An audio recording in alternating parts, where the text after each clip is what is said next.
Hello everyone, इस video में मैं अंडररेटेड गेम्स नहीं कवर करूंगा लाइक माय प्रीवियस वीडियोस, बल्कि will discuss some of the most popular horror titles of the last decade. And honestly मैं ये genre से ज्यादा फेमिलियर नहीं हूँ, इसलिए इस वीडियो में आपको वेल नोन टाइटल्स मिलेंगे instead of some underrated indie horror games. मेरा पहला पिक होगा आउटलास्ट। मैंने इस सीरीज के दोनों गेम्स बैक टू बैक खेले and I preferred the first one a little bit more. Outlast हमें एक जर्नलिस्ट बन के खिलाएगा who enters the psychiatric hospital for investigation. अब इस हॉस्पिटल में क्या सिनेस्टर एक्टिविटीज हो रही है और मोस्ट इम्पोर्टेंटली क्यों हो रही है, ये सब आपको इस गेम में रैंडमली प्लेस्ड डॉक्यूमेंट्स कलेक्ट करने पर पता चलेगा, जो आपको इस हॉस्पिटल में हुए इवेंट्स की बैक स्टोरी देता रहेगा। सबसे पहले तो मैं ये बता दूं दैट आउटलास्ट खेलने का एक्सपीरियंस मेरे गेमिंग हिस्ट्री का सबसे इंटेंस एक्सपीरियंस रहा है, और इसका सबसे बड़ा रीजन ये है कि unlike other horror games like resident evil, ये गेम आपको कोई वेपन नहीं देता। आपके पास बैरली कुछ होगा टू डिफेंड योरसेल्फ। पहले सीन से ही Outlast one of the best looking and sounding survival horror है। मैं तो हर एक रूम या न्यू एरिया में घुसने से पहले 2 बार सोचता कि अब क्या फेस करूंगा and what kind of jump scare is waiting for me at the other and. जैसा मैंने बताया, आपको ये गेम कोई वेपन नहीं देता, so mostly you will have to rely on stealth. जब कोई मॉन्स्टर या क्रेजी पेशेंट आपको चेस कर रहा हो तो एक डोर से दूसरे एरिया में जल्द से जल्द एस्केप करना is so terrifying and thrilling. Game के स्टार्ट से ही आपके पास ये कैमकॉर्डर होगा which will be your most important gadget. ये आपको डार्क प्लेसेस एक्सप्लोर करने में हेल्प करेगा थ्रू नाइट विजन।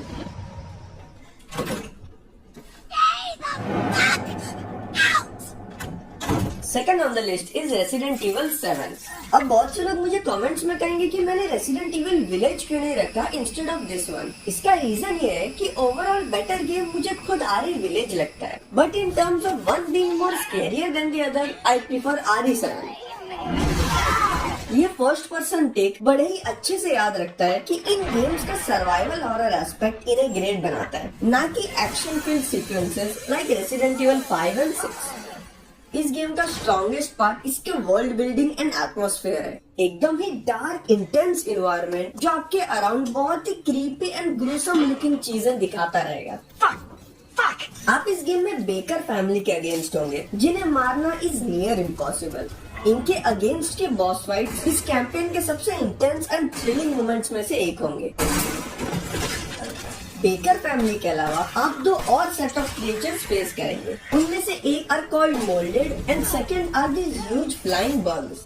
और पुराने गेम्स की तरह ये गेम भी आपको लिमिटेड सप्लाई ऑफ एमो देता है, जो आपको सही मोमेंट पर आके इस्तेमाल करना है instead of wasting it on smaller enemies.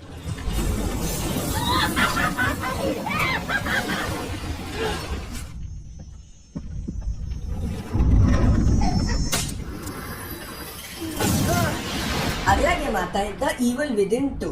2014 evil within का सीक्वल प्रोटैगनिस्ट सेबेस्टियन की स्टोरी कंटिन्यू करता है। Hello, Sebastian. फर्स्ट पार्ट के कंपैरिजन में ये गेम बहुत ही स्ट्रेट फॉरवर्ड और क्लीन सेटअप प्रोवाइड करता है, and in terms of third person horror ये गेम एक कंप्लीट पैकेज है। इट हैज ग्रेट एनवायरनमेंट, अजीब दिखने वाले creatures and tension field sequences जो आपको हर वक्त अलर्ट रखेंगे। गेम प्ले में आपको कई अलग अलग वेपन्स मिलते रहेंगे अगेंस्ट दीज क्रिएचर्स। आप लोग इनसे लड़ने कई ट्रैप भी सेट कर सकते हैं या फिर अपने एमो और रिसोर्सेज बचाने के लिए सीधा इग्नोर भी कर सकते हैं। लेकिन ये याद रखना कि हर एक एनिमी किल आपको एक पर्टिकुलर मटेरियल देगा जो आपके अपग्रेड्स के टाइम बहुत काम आएगा। सो जितना हो सके स्टेल्थ किल्स पर निर्भर रहें। फर्स्ट पार्ट के मुकाबले इस बार गेम का मैप ज्यादा स्प्रेड आउट एंड ह्यूज है। आपका आधा टाइम लोकेशन एक्सप्लोर करने और रिसोर्सेज इकट्ठा करने में ही चला जाएगा। मुझे गेम के एनिमी डिजाइन बहुत पसंद आए। कई अजीबोगरीब मॉन्स्टर से आपका सामना होगा थ्रू आउट द कैंपेन, और हर एक बॉस फाइट एक दूसरे से बहुत अलग है, all having different fighting pattern. Alien isolation ये गेम हमें 1979 एलियन फिल्म के 15 साल बाद के इवेंट शो करता है। It revolves around the daughter of that films protagonist Amanda replay. सबसे पहले तो आइसोलेशन अपने आर्ट डायरेक्शन और साउंड डिजाइन से ही आपको एक क्रीपी एंड इंटेंस वाइब देता रहेगा। अराउंड 1 घंटे खेलने के बाद इस गेम के लीड थ्रेट की एंट्री होती है, the xenomorph, and once he arrives एक कॉरिडोर से दूसरे तक जाना भी आपको डरावना लगेगा, as this creature can jump on you at any given time if you make a sound. भागना तो इस गेम में पूरी तरह यूजलेस है, क्योंकि एक बार ज़ेनोमॉर्फ स्पॉट्स और कैचेज यू तो आपका बचना नामुमकिन है। ना आप इसे मार सकते हैं और ना आप इससे भाग सकते हैं। The only given option is to hide. इसके अलावा गेम में आपको कई एआई रोबोट्स और फेलो ह्यूमंस के अगेंस्ट भी जाना होगा। और हाँ, अनलाइक ज़ेनोमॉर्फ आप इन्हें मार सकते हैं। कैंपेन में आपको बहुत से हैकिंग सेक्शंस भी मिलेंगे जो और स्ट्रेसफुल हो सकते हैं, नोइंग कि you are out in the open for xenomorph to kill. Alien Isolation आपको लगातार स्कैरी मोमेंट्स नहीं देता रहेगा, लेकिन इसका टेंशन फिल्ड गेम प्ले जो आपको एक मिनट भी चैन की सांस नहीं लेने देगा is worth your time if you are a fan of survival horror.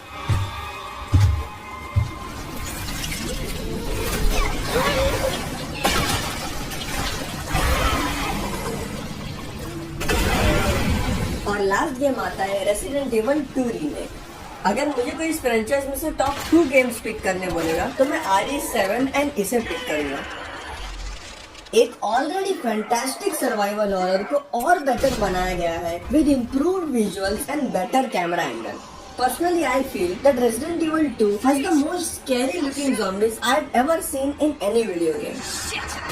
इनका इतना unnatural way में आपके पास आना as you are running out of ammo sets the tone of the game in the first 5 minutes. और फिर आता है mister x जो पूरा टाइम आपका पीछा करता रहेगा, making this game more scary and tough. आप लियोन और क्लेयर दोनों बन के खेल सकते हैं जो 2 डिफरेंट सेट ऑफ कैंपेन देगा, making the game around 10 hours. Resident Evil 2 अपने क्लासिक थर्ड पर्सन रूट्स को वापस लाके एक perfect third person survival horror देता है जो वैरायटी ऑफ एनिमीज और इंटरेस्टिंग पजल से आपको रेयरली ही बोर होने देगा। वीडियो खत्म करने से पहले मैं कुछ और गेम्स के नाम देना चाहूंगा जो मैं इस लिस्ट में इंक्लूड करना चाहता था। So here are some honourable mentions. 2017 का puzzle platforming horror Little Nightmares, 2016 का Layers of Fear and 2020's Amnesia Rebirth. And if I missed any game जो आपके हिसाब से इस लिस्ट में होना चाहिए था तो कमेंट सेक्शन में जरूर बताएं। वीडियो देखने के लिए बहुत बहुत शुक्रिया and see you next time.